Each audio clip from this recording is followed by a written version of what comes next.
They weren't supposed to have power. They weren't supposed to have wealth. But Elizabeth Keyhorne and Mary Rose defied the odds and the system that tried to keep them down. In the brutal world of 18th century Jamaica, where wealth and power were meant for white men, these two free women of color carved out their own empires.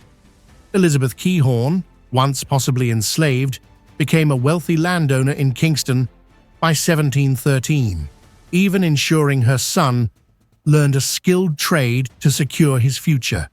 Mary Rose, she commanded massive properties and lived in a grand Spanish town estate, unheard of for a woman like her in the 1750s. Their stories challenge everything you thought you knew about colonial Jamaica. Want to hear more? Hit that subscribe button now, because history isn't always what they told you it was.